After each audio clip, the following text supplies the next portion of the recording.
लेकर directorate of enforcement की लगातार कार्रवाई जारी है और वहीं ईडी की कार्रवाई के बाद अब झारखंड हाईकोर्ट के आदेश पर central bureau of intelligence CBI की भी राज्य में एंट्री हो चुकी है। हाईकोर्ट ने रिश्वत लेकर जनहित याचिका मैनेज करने के मामले की जांच सीबीआई को देने का निर्देश दिया है। अब इसे लेकर सूबे के सर्द मौसम में भी राजनीतिक उफान मारने लगी है।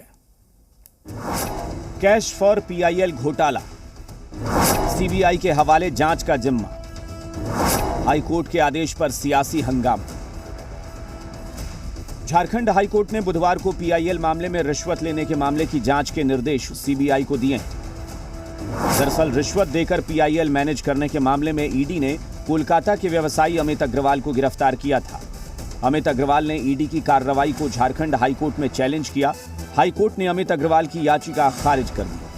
जनहित याचिका दायर करने के लिए पैसों के लेन देन के मामले। ये सिर्फ एक छोटे से बेडरूम से मशरूम की खेती करके महीने का 50,000 कमा रही हैं। मशरूम खेती सीखनी है तो फ्रीडम ऐप को अभी डाउनलोड कीजिए। को बड़ी साजिश बताते हुए हाईकोर्ट ने जांच का जिम्मा सीबीआई को सौंप दिया है।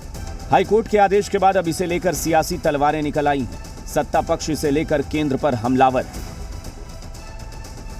केंद्र में जिनकी सरकार है वो चाहते हैं कि पूरे राज्य में हमारा पूरे जितने भी राज्य हैं वहाँ हमारा दबदबा रहे, हमारी सरकार रहे, चाहे जनता कोई भी सरकार चुन ले। जनता का जो मैंडेट होता है उसको दबा देना है, उसको कुचल देना है। ये इनके प्रकरण चाहे वो धन बल से हो या संवैधानिक जो संस्थाएं हैं उनका दुरुपयोग करके या केंद्रीय एजेंसियों का दुरुपयोग करके, तब इसका तो कोई जवाब है नहीं।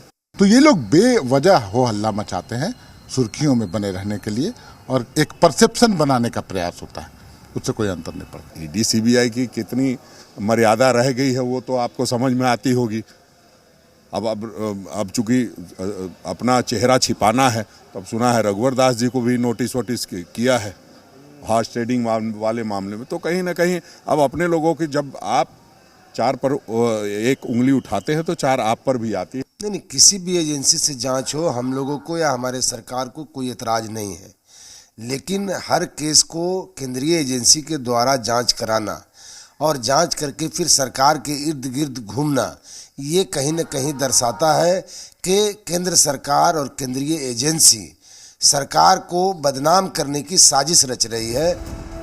सत्तारूढ़ महागठबंधन जहां मामले को लेकर केंद्र सरकार को निशाने पर ले रहा है, वहीं विपक्ष का तर्क है कि सीबीआई की जांच से सच की सारी परतें खुल जाएंगी।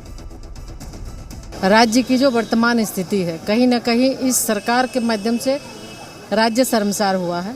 ये उनका अपना दायरा है जांच करने का, कार्रवाई करने का। इसमें हमें लगता है कि बहुत हाईतोबा जो साफ है बता रहे हैं, जैसे कि सांच को आंच किया, तो फिर जो साफ सुथरा है तो उनको कहाँ दिक्कत है कोई चीज़ की। और अब उच्च न्यायालय ने सीबीआई जांच के आदेश दिए हैं, तो अब ये स्पष्ट होगा कि आखिर कौन से बड़े सफेद पोश लोग थे वो जो चाहते नहीं थे कि राजीव कुमार के जो केसेस चल रहे हैं हाईकोर्ट में वो लॉजिकल एंड पर जाएं। किन लोगों को अपने नाम सामने आने का खतरा था।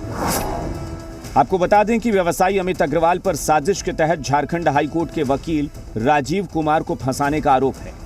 कहा जा रहा है कि अमित ने यह साजिश अवैध खनन मामले पर पर्दा डालने के लिए रची। ईडी ने हाईकोर्ट में दाखिल अपने जवाब में कहा था कि अमित अग्रवाल ने सुनियोजित साजिश के तहत अपने सहयोगियों के जरिए राजीव कुमार को कोलकाता बुलाया था और फिर पुलिस में अपने संपर्क का इस्तेमाल कर थाने में प्राथमिकी दर्ज कराई। 31 जुलाई को राजीव कुमार को 50 लाख रुपए देने के बाद गिरफ्तार कराया। वकील राजीव कुमार को लालच देकर मामले में फंसाया गया, क्योंकि अवैध खनन मामले में याचिकाकर्ता का पक्ष न्यायालय में वही रख रहे थे। मनीष मेहता, जी मीडिया। ये सिर्फ एक छोटे से बेडरूम से मशरूम की खेती करके महीने का 50,000 कमा रही हैं। मशरूम खेती सीखनी है तो फ्रीडम ऐप को अभी डाउनलोड कीजिए।